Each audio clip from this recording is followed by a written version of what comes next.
صحیح بخاری میں ایک بڑی زبردست حدیث ہے جو میں نے ایک دفعہ اپنے ممبر سے بیان کی ہے، ادروائز وہ حدیث آپ نے کبھی سنی نہیں ہوگی کیونکہ اس کے ساتھ 295C جڑی ہوئی ہے۔ صحیح بخاری میں ایک چیپٹر ہے کتاب الاعتصام بالکتاب والسنہ، قرآن و سنت کو مضبوطی سے پکڑنا۔ اس چیپٹر میں امام بخاری ایک حدیث لے کے آئے ہیں کہ جب حضرت ابوبکر کی بیعت کی گئی نا تو دوسرے دن حضرت ابوبکر صدیق رضی اللہ تعالیٰ عنہ آڈینس سے خطاب کرنے کے لیے مسجد نبوی میں آئے، تو ان کے خطاب کرنے سے پہلے حضرت عمر ممبر پہ چڑھے، جس طرح آج کل بھی اسٹیج سیکٹری کے طور پہ، اور کمال کا خطبہ دیا۔ 2 جملوں کا خطبہ ہے، وہ بخاری میں آیا ہے، لیکن مولوی نہیں آپ کو بتائے گا۔ جن کو بتانا چاہیے وہ بھی ڈرتے ہیں بتاتے ہوئے، جن کو نہیں بتانا چاہیے وہ تو نہیں بتائیں گے۔ حضرت عمر کے الفاظ ہیں کہ دیکھو، یعنی حضور کے غم کی وجہ سے لوگ دکھی تھے، یعنی جس شخصیت کو آپ اپنے ماں باپ اولاد سب سے بڑھ کر عزیز سمجھتے ہیں اور وہ دنیا سے چلی جائے تو صحابہ کرام کی تکلیف کا اندازہ کون کر سکتا ہے۔ تو سیدنا عمر نے کہا کہ دیکھو، اللہ نے اپنے نبی کے لیے وہ پسند کیا جو اللہ کے پاس تھا، وہ اس سے بہتر تھا جو دنیا میں۔ وَلَلْآخِرَةُ خَيْرٌ لَكَ مِنَ الْأُولَىٰ، اے نبی تمہارا ہر آنے والا لمحہ گزرے ہوئے سے بہتر ہوگا۔ کیوں؟ وَرَفَعْنَا لَكَ ذِكْرَكَ، ہم نے آپ کے لیے آپ کا ذکر بلند کر دیا۔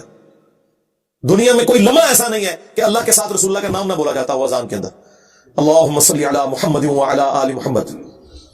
تو حضرت عمر کے الفاظ ہیں کہ اللہ تعالیٰ نے وہ پسند کیا جو تمہارے نبی کے لیے بہتر تھا، لیکن اللہ نے تمہارے لیے تمہارے نبی کے جانے کے بعد وہ کتاب چھوڑ دی ہے جس کتاب کے ذریعے اس نے اپنے نبی کو ہدایت دی تھی۔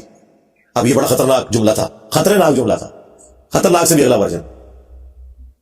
تم بھی اس کتاب کو پکڑو گے تو ہدایت پہ قائم رہو گے۔ اور پھر اس جملے کو ریپیٹ کیا، اس کتاب کو کہ جس کتاب کو تمہارے نبی کی ہدایت کا ذریعہ بنایا۔ اچھا، اس کا یہ مطلب نہیں نعوذ باللہ کوئی رسول اللہ گمراہ تھے، نہیں، قرآن واضح آتا ہے ما ضل صاحبکم وما غوا، تمہارے نبی نہ کبھی بہکے ہیں نہ کبھی بہرا چلے ہیں۔ یہاں پہ بھی ضلہ کا لفظ آیا ہے۔ یہ کیا ہے جو قرآن حکیم میں اللہ تعالیٰ نے فرمایا ووجدک ضالا فہدی، اے نبی ہم نے آپ کو اپنی محبت میں خود رفتہ پایا اور ہدایت کے بلند ترین مرتبے پر پہنچا دیا۔ ضال کا مطلب گمراہی بھی ہوتا ہے، ضال کا مطلب کسی کی محبت میں ڈوبنا بھی ہوتا ہے۔ ان ابانا لفی ضلال مبین، حضرت یعقوب کے بیٹوں نے جو خود صحابی تھے اپنے باپ کے بارے میں کیا کہا تھا کہ ہمارے ابا جان تو یوسف کی محبت میں ڈوب چکے ہیں۔ اب وہاں ترجمہ فی ضلال مبین کا یہ تو نہیں کرتے کہ ہمارے ابا گمراہ ہو چکے ہیں، وہ تو کافر ہو جاتے، اپنے پیغمبر ابے کو کہتے تو نہیں۔ ووجدک ضالا فہدی، احمد بریلوی نے بالکل صحیح ترجمہ کیا، مولانا مودودی نے بھی صحیح ترجمہ کیا، اپنی محبت میں خود رفتہ پایا اور ہدایت کے اعلیٰ منزل کو پہنچا دیا۔ یہی مضمون سورہ شورا میں بھی ہے کہ ہم نے اس قرآن کے ذریعے اے نبی آپ کو اس اعلیٰ درجے پر پہنچایا۔ ما کنت تدری ما الکتاب ولا الایمان، اس قرآن کے نزول سے پہلے آپ نہ کتاب جانتے تھے نہ ایمان کی تفصیلات، بلکہ اللہ نے اس کو ہدایت اور نور کا ذریعہ بنایا۔ وانک لتہدی الی صراط مستقیم، اور نبی بے شک اب آپ بھی لوگوں کو ہدایت کی طرف بلاتے ہیں۔ تو نبی علیہ السلام وہ بتا رہے تھے خطبہ کیوں نہیں لوگ بیان کرتے تھے، اس میں جو حضرت عمر کا جملہ ہے نا کہ اللہ نے اس کتاب کے ذریعے تمہارے نبی کو ہدایت دی، تو اب اس لیے لوگ ڈرتے تھے یار یہ تو کہیں گے نبی کو گمراہ مان رہے ہیں۔ بھائی تم ایکسپلین کرو، ہم نے بھی کر دیا۔ یہ کبھی بھی خطبہ بیان نہیں ہوا، اور یہ خطبہ صحیح بخاری میں لکھا ہوا ہے۔ حضرت عمر فاروق رضی اللہ تعالیٰ عنہ نے حضرت ابوبکر کی خلافت اسٹیبلش ہونے کے دوسرے دن خطبہ دیا، کمال کا خطبہ ہے۔ اور قرآن اتنا اسٹرانگ ہے اس حوالے سے کہ بخاری مسلم میں جو حدیث شفاعت ہے، جو نبی علیہ السلام ہماری شفاعت کریں گے انشاءاللہ، اس کے اینڈ پہ آتا ہے کہ نبی علیہ السلام کہتے ہیں جب میں آخری دفعہ جہنم کی طرف جاؤں گا تو داروغہ جہنم مالک علیہ السلام مجھ سے کہیں گے یا رسول اللہ اب آپ کا کوئی امتی بھی دوزخ میں باقی نہیں ہے سوائے اس کے جسے قرآن نے جنت میں جانے سے روک رکھا ہے۔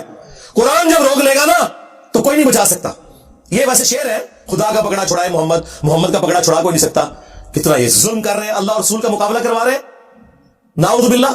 اور بخاری مسلم میں لکھا ہے کہ یا رسول اللہ قرآن نے روک لیا ہے، اب آپ کی شفاعت بھی ان کے کام نہیں آئے گی جن کو قرآن نے جنت میں جانے سے روک لیا ہے۔ اور قرآن نے کن کو روک لیا؟ انہ من یشرک باللہ فقد حرم اللہ علیہ الجنہ ومأواہ النار وما للظالمین من انصار، بے شک جو کوئی بھی اللہ کے ساتھ شرک کرے گا اللہ نے اس پہ جنت حرام کر دی ہے، اس کا ٹھکانہ جہنم ہے، وہاں اس کا کوئی مددگار نہیں ہوگا۔ قرآن نے جنت حرام کر دی ہوئی ہے۔ حتیٰ کہ بخاری اور مسلم دونوں میں حدیث ہے اللہ نے ہر نبی کو ایک مقبول دعا دی تھی جو اس نے دنیا ہی میں کر لی، لیکن میں نے اپنی دعا چھپا کے رکھی ہے قیامت کے دن کے لیے، اور میری اس دعا سے میرے ہر امتی کو نفع پہنچے گا سوائے اس شخص کے کہ جس نے دنیا میں اللہ کے ساتھ کسی قسم کا شرک کیا۔ شرک is the most sensitive issue in the sight of اللہ، اور شرک اور نماز یہ دو سینسٹیو ٹاپکس ہیں۔ قرآن کی توہین وہی لوگ کر رہے ہیں اصل میں جو قرآن پڑھنے سے روک رہے ہیں، جس کی وجہ سے شرک پھیل رہا ہے، اور نماز سے کوسوں دور ہیں، کیونکہ انہوں نے قرآن تو پڑھا نہیں، انہیں پتا کیسے چلے کہ قرآن کا مسلمان اور ہے اور پاکستان کا مسلمان اور۔ ہاں، مرنے سے پہلے اے مسلمان کر لے اس پہ غور، قرآن کا مسلمان اور ہے، پاکستان کا مسلمان اور۔ قرآن کا مسلمان یہ ہے وَأَقِيمُوا الصَّلَاةَ وَلَا تَكُونُوا مِنَ الْمُشْرِكِينَ، سورہ روم آیت نمبر 31۔ دیکھنا نماز کو قائم کرنا، مشرک نہ ہو جانا۔ اور صحیح مسلم کی حدیث کے بندے کے کفر اور ایمان، شرک اور اسلام کے درمیان فرق نماز ہے۔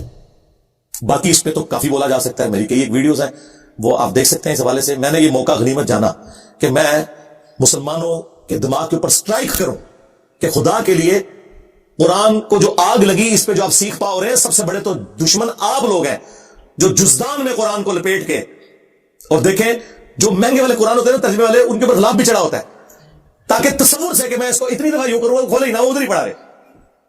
بلکہ میں نے تو ریکویسٹ کی ہے کہ پاکستان کے آئین میں جہاں یہ چیز شامل ہے کہ پاکستان میں قرآن غلطیوں سے پاک پرنٹ کیا جائے گا، یہ بہت بڑا جرم ہے، اس لیے قرآن کے اینڈ پہ لکھا ہوتا ہے کہ اگر کوئی غلطی دیکھے تو واپس بھیجیں، ہم آپ کو نیا نسخہ دیں گے۔ پاکستان کے آئین میں یہ چیز بھی داخل کی جائے کہ بغیر ترجمے کے قرآن چھاپنا حرام ہو، یعنی پاکستان کے قانون میں، وہ شرعی طور پہ حرام نہیں لفظ استعمال کر رہا، چلے جرم کہہ لیں اس کو۔ بھئی پاکستان میں کیا تک بنتا ہے جہاں 99.99% لوگ عربی نہیں جانتے، وہاں عربی والے قرآن صرف پرنٹ کرنا، کتنا بڑا ظلم ہے۔ مولانا مودودی رحمہ اللہ کا ترجمہ پرنٹ کیا ہے ترجمان القرآن والوں نے، بڑا زبردست ہے۔ ویسے تو آپ دیکھتے ہیں نا اوپر عربی نیچے اردو، انہوں نے پتا کیا کیا ہے، ایک صفحہ پورے کا پورا عربی اور اس کے سامنے والا صفحہ اردو۔ اگر صرف کسی نے اردو بھی پڑھنا ہے نا وہ پڑھتا گیا۔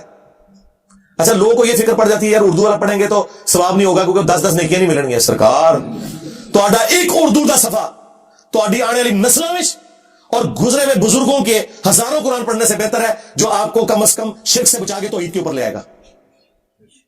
دیکھیں نا، اگر توحید ہی نہ ملی تو قرآن ختم کرنے کا کیا فائدہ ہوا؟ جو قرآن ختم کر کے بھی تو پھر دعا کہنا جی یا رسول اللہ انظر حالنا، یا شیخ عبد القادر جیلانی شیئن للہ، قرآن کے لیے پڑھ کے دعا ہو رہی ہے اور بیچ میں یہ نہیں کر رہا ہے، تو کیا کر رہا تو قرآن چو؟